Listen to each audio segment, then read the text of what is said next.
Hello, my name is Elijah Wells, and today's review is Denis Villeneuve's new movie, Dune Part 2. In this sequel, taking place only just after the events of the first film, Paul Atreides is now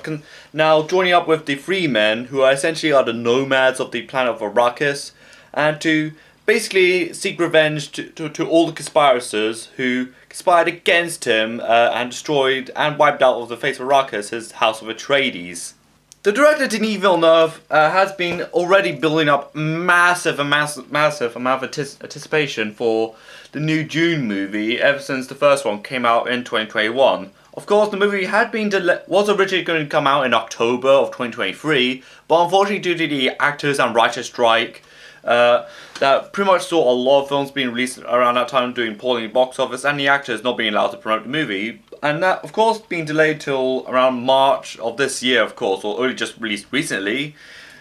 Anticipation was pretty much at boiling point. Like there was Josh Brolin, who did a whole book about the poetry, about the cast and the sets of the movie Dune, and as well as the infamous popcorn bucket that the American film chain AMC did, which people had completely different ideas what the popcorn bucket of Dune should really entitle. Of course, the movie did come out with an incredibly ecstatic response already. Already, even at the top 10 of the Letterboxd's greatest films of all time. So, my anticipation of the movie was already through the roof as it is, since I did enjoy the first film despite a couple of notable flaws here and there. And of course, the movie already had obliterated my expectations and sent the smithereens of my set expectations into orbit, essentially. And also, the story does massively concentrate around Paul Atreides, as not just he's essentially now being seen as a messiah type figure among the Freemen, and how he's essentially being paraded around by the said Freemen to basically act on a rebellion against the people that conspired against him and the people, but also his relationship with Chani, who is played by Zendaya, who pretty much throughout the movie started off as a very supporting character towards him, while also progressing how cold and how fraught the relationship was, progressively throughout the movie, of course, and how that pretty much affected everyone and everything around Paul Atreides, and how he's basically building up more of a reputation, not just as a freedom fighter for the Freemans, but also as almost like the second coming for the people of the Freemans as well. And there's also Austin Butler, who basically plays Fried Rufa, who is the nephew of the Baron, the main antagonist of the two films, and he is by far probably the best addition in this movie from the original film. Like, he is just absolutely a completely nasty piece of work. He's just completely psychotic, complete sociopathical, and he's just a really cruel person that just crawls under my skin. Like, there's a lot of references that he's killed a lot of his own relatives, and he pretty much shows very little to no mercy to his own enemies, and you do see him kill a lot of people,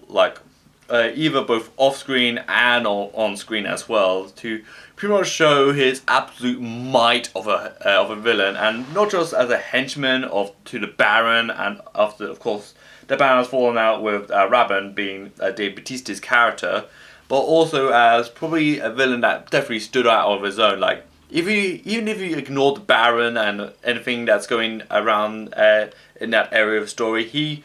does perfectly stands very well as a villain of the story as well. Of course, the really big selling point of the movie is the cinematography by Greg Version, who, in my opinion, really did a great job in this movie, and as well of his entire filmography as well. Not just his more smaller films, let's say Zero Dark 30 or Lion, or of his bigger films like the stuff he did with Gareth Edwards, like The Creator or Rogue One.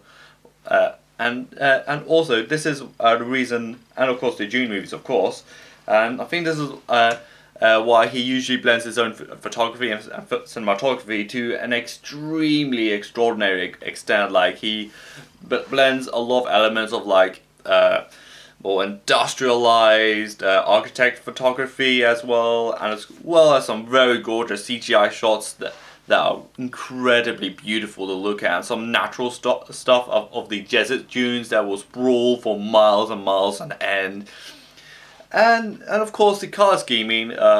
which is mostly orange as well, particularly in the arena fight scene, which my sister, who I watched it with, who actually has a photography degree, also pointed out that they used infrared for the movie just to make the black and white a lot more consistent, as opposed to like a traditional black and white film where it's essentially is grayscale. And also particularly in a scene where Austin Butler's character is literally down a corridor and you do see the flashing lights that are coming from the fireworks. That is a very hypnotic scene at best, like how it was shot. Even though it's not a brilliant scene if you're like a prone to have seizures or have epilepsy, but I think how he definitely mimics around lighting, particularly in that scene, is just an absolute masterclass in my opinion. The movie also shines really brightly with its music as well, since the movie's composer Hans Zimmer also did win his second ever Oscar with the first film as well being his first Oscar win since the 1994 film The Lion King. And he does really capture the musical essence of the first film already, since he's also the composer of the first film, of course, but in this case he does incorporate a lot more elements of more traditional ambient and drone music. And particularly how he, like the cinematography, really understood the assignment of understanding the essence of the world and the environment of the planet of Arrakis, and how Paul Atreides is pretty much navigating the planet and Freeman, not just as a newfound messiah, but as well as the whole world, how it gravitates around him at this point, and how the music kind of captured that mood as well, in my opinion. And also my sister did point it out that the movie would have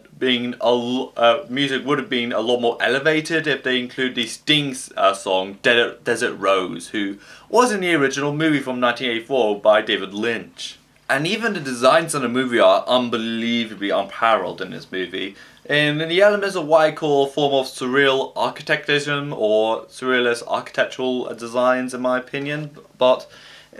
what I would say about the movie is particularly in the arena where it is of three sides and like tiers of seats that literally almost reach the sky like skyscrapers, which is something that, and also a big massive pillar where the Baron is just sitting there, which is you really feel the essence, like you're literally in the middle of an arena of a sporting event. And of course the chanting of spectators completely immerses you in as well. And when I speak about Architect a little bit more, there is definitely that one set that really captured me, is particularly in the well where they put all the water of the deceased Freemans and they pour it in, and how it just, the water reflects the architect from above and it reflects over like a mirror, which is something I found extraordinarily beautiful, and how it reflects off in the film's cinematography as well. And the movie's cinematography, particularly when Christopher Walken's and her daughter being portrayed by Florence Pugh, and particularly you see her in little snippets throughout the movie, but when they come around the third act of the movie and they come in their ship, and what I found amazing, it's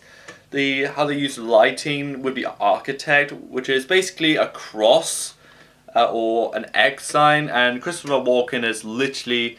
on the only character that's, and well, the Baron and Christopher Walken's character are the only ones that are in the light, which is something I do find amazing, particularly in the direction of the architect they took. Even the movie's visual effects and visual language is also brilliant. Like I've discussed the visual language of the movie a lot already, but the more of the visual effects, like particularly in the beginning of the third act with the battle scene where they literally just nuke the base. I just thought there was a lot of massive like threat just coming off of it, like how really ominous and really dangerous that nuclear warhead it clearly is, and how much power it clearly demonstrated over the people that are conspiring against the House of Atreides, in my opinion. And of course, and particularly how the Freemans usually like sabotage like spice operations by blowing up ships with lasers, which particularly seeing how their massive ships literally fall, catch on fire, and crumble and then just burst into a massive ball of fire, which is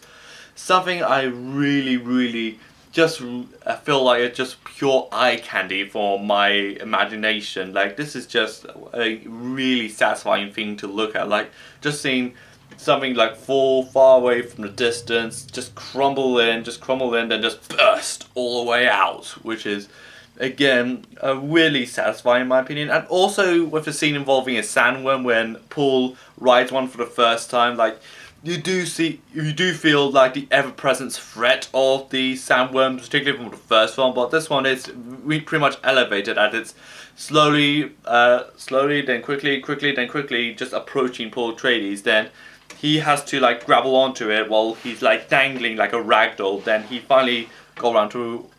riding one of these things. You again feel like the absolute fear and like complete danger of the sandworms, and Paul Atreides' fear of the sandworms without like getting like succumb to the desert and pretty much getting eaten by a sandworm. The direction that Denis Villeneuve takes in this movie is definitely the spare no expense and go all out and do probably the more riskier things you can pull off in the mainstream movie, as in just go all out and just do not hold back whatsoever. Just do it no matter what the cost. And even though in the more subtler, more quieter moments where it's definitely divots away from the action, he does deliver like extraordinary results in my opinion, and how he pretty much never loses spark, particularly in the more dialogue driven scenes, and how he managed to gravitate into a more masculine and more extreme and more epic version that is his action scenes, particularly as a person who has started off with films like Sicario, Enemy, Prisoners, and gravel towards sci-fi with like Arrival and Blade Runner 2049 and the first Dune movie. He definitely showed his career progression, particularly in his A game, and how he developed his filmography as he went along. And the performances, particularly of Timothée Chalamet and Rebecca Ferguson, are brilliant in this movie as two people who are essentially wanderers who are wounded by the conspirators who launched their attack, who are now essentially being treated like gods or divinities or essentially like messiahs, and how they both take different approaches from each other, and how they both differ in a way, and how that almost really strained their relationship in a sensible way, and how the performances definitely convey that like Rebecca Ferguson just wants to be essentially the top of the hierarchy and the patriarchy of the Freemans, while Timothée Chalamet wants to be essentially perceived as a freedom fighter and a ruler of all the people, and how their visions of leading Freemen completely differ in my opinion. Dune 2 does everything in its power to obliterate your expectations, and how it will find every way possible to succeed, and it does succeed in my opinion. Like, even though I did have a couple of qualms about the first film, but this one pretty much listened to the audience. I said, you know what, we're going to pay attention to what you said and we're going to improve on it. Not just that, we're going to go a laps around that improvement, and we're just going to improve on things that I didn't really have criticism on, but it just turned out a better movie in my opinion. Like, this movie is just how to make an epic in the 2020s in the post-pandemic cinema in my opinion, and how Denis Villeneuve definitely transformed the world of Arrakis not just into his glorified battlefield, but how he managed to utilize the force of its beautiful cinematography, beautiful music, and its gorgeous sets and designs of the movie, and how it all comes together in the brilliant performance of Timothée Chalamet's Zendaya, Austin Butler, Rebecca Ferguson, and Josh Brolin, and all these brilliant actors in the movie, and how it uses a lot of key visual motifs and a lot of mise-en-scène in this sense of the word that really drives the movie forward. This movie is just one of the most satisfying film experiences I had, not just this year, even though this year has already started, and we're not even at June at this point, but one of the most satisfying movie experiences I had probably of this decade so far, in my opinion. So, for June 2, I am feeling an uncritical 10 10 out of 10.